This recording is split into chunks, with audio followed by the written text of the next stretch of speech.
Good morning, students. Happy to see you after a long time. Today, let us learn about the pedagogy of biological science. You know, pedagogy means that the various ways and approaches for teaching biological science. Today, we will be discussing about how science can be effectively taught using certain materials. They are nothing but a kind of tool which is helpful for the teacher to motivate the students and make them understand the concepts very easily. Can you guess what we are going to learn today? Today we are going to learn about the different kinds of teaching resources. The other term given for the teaching resources is the teaching aids or the tools.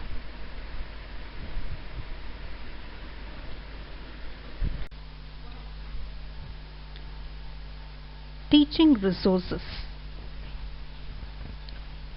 They are the resources or the tools that are used by a teacher to enhance his teaching. You can see in this picture the teacher is using different kinds of teaching resources to make his students understand the concept, find interested to learn new things. The resources can be of any different source. It can be either from a small flashcard or it can be a overhead projector. The resources are effectively utilized by a teacher to teach more effectively to the students.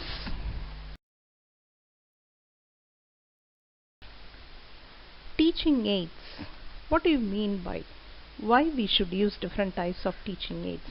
We can see a quote which is given here.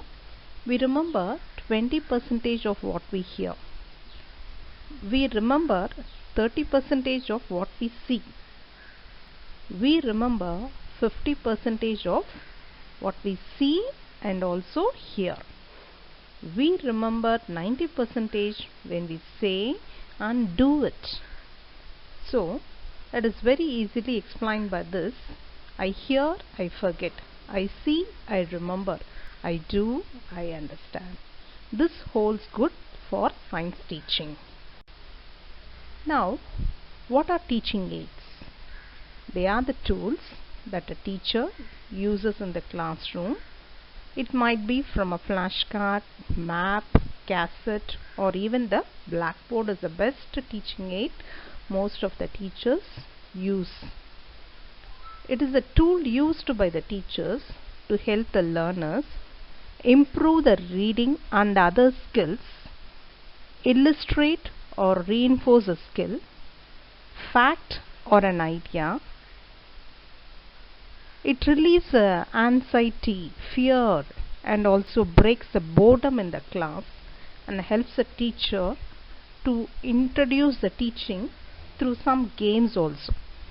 So they are nothing but the teaching aids. Why we have to use the teaching aid? As a teacher, you have to reinforce what you are saying. For this, you need a teaching aid to ensure that your point is understood. You have to clearly know whether this child has understood the concept which you are teaching or not. And then it is very important to get the signal. Signal is nothing but the positive reply from the students, so that whether they would have understood the concepts or not. Then we can see the teaching aids helps to support the lesson what we are teaching, and it assists the process of learning. We can see the teaching aids are very interesting and they deviate us from the anxiety, fear and boredom which are caused by routine talking of the teacher inside the classroom without any difference in their voices or volume, etc. We can see next the need and importance of teaching aids. The teaching aids should be very clear in conveying the matter to them, and it should grab the attention and interest of the students. They are considered as the best motivators because on seeing a teaching aid, the child gets interested to learn and listen to the class. It uses maximum of your senses. When we learn anything with our integration of all the 5 senses, the learning becomes more purposeful and more useful. From the teacher part, it is saving the time and effort of the teacher, because instead of going on explaining the things verbally, she can show it in a model or a picture or even in a presentation, so that the student will understand them in a much clearer and a very lucid manner. It helps in fixing and recalling their knowledge. So by using of a teaching aid, we can recall what has been taught in the previous class, and we are able to grab their knowledge. And they help to meet the individual differences, because we know that every child in the class is different and they have individual differences among them. And it provides an encouragement for the children. They are motivated. When we ask them about what do you see in this picture or what do you identify here, like that, when they answer right things, they are being appreciated, and they becomes their motivation to learn. And it helps to introduce new concepts very easily using the teaching aids. The teaching aids helps to develop scientific attitude among the students. We can see it is the attitude that determines the success of any object or any work that we do, is it not? Then it provides a direct experiences. By touching the object, by touching the specimen or the model, the child comes to understand what is the reality of that particular thing they are learning. And it promotes an international understanding. Take for example, when we are attending a seminar or a webinar or anything, they are able to see the discoveries which are done, and they are able to know what is the main things behind them. Next, let's see about what is passive learning and active learning.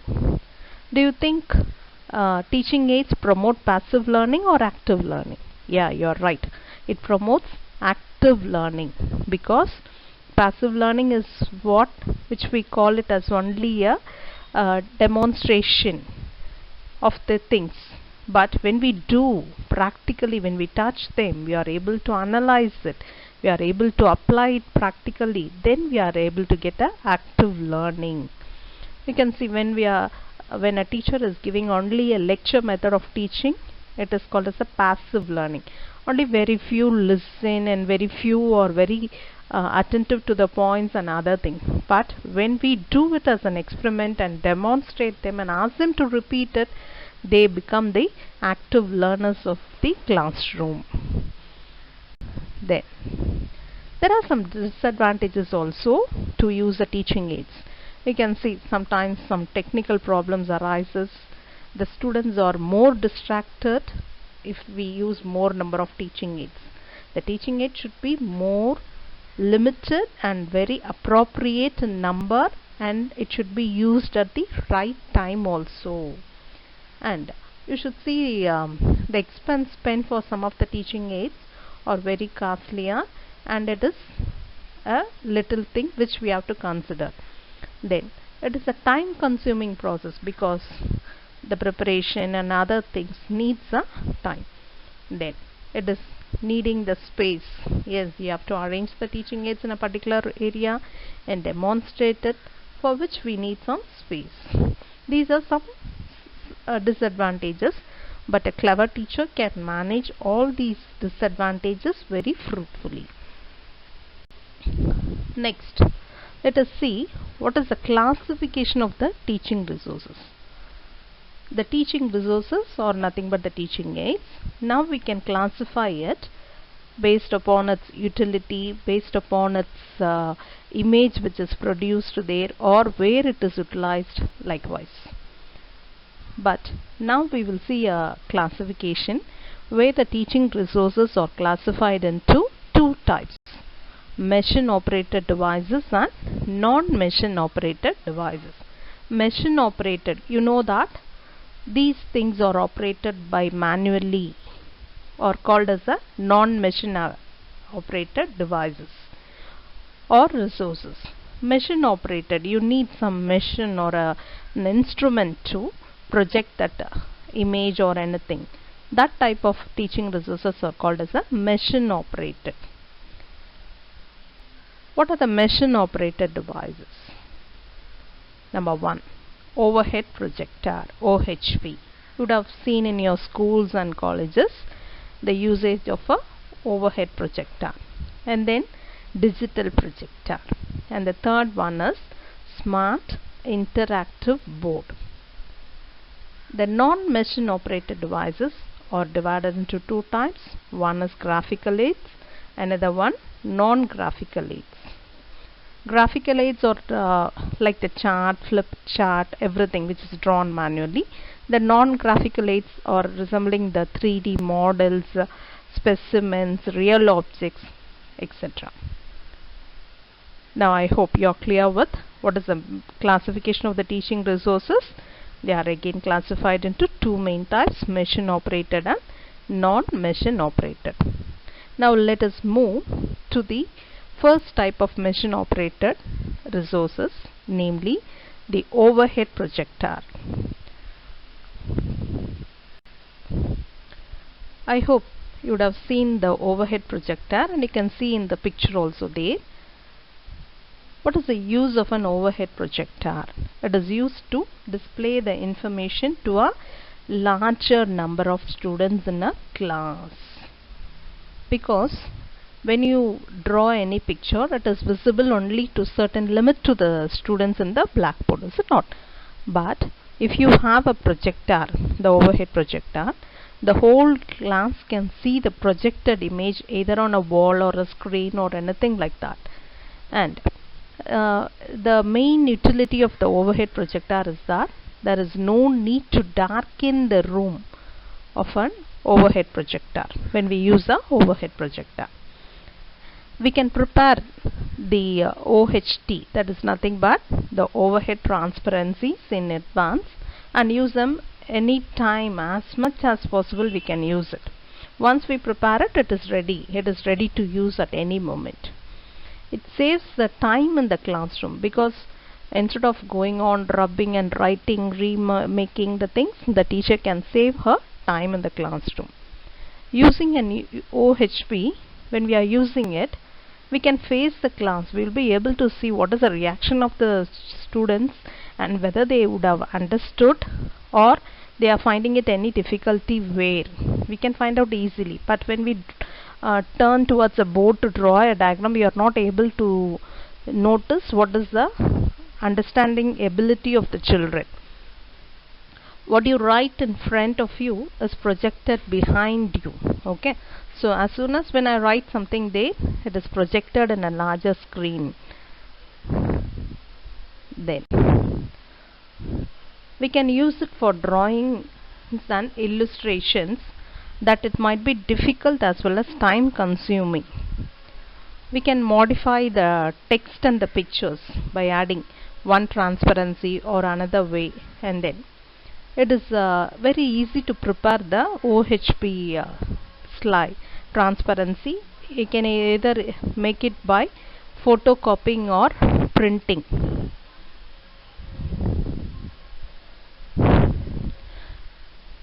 The OHP results, it can be reusable. You can erase it and you can use some washable pens to make the reuse of the OHT.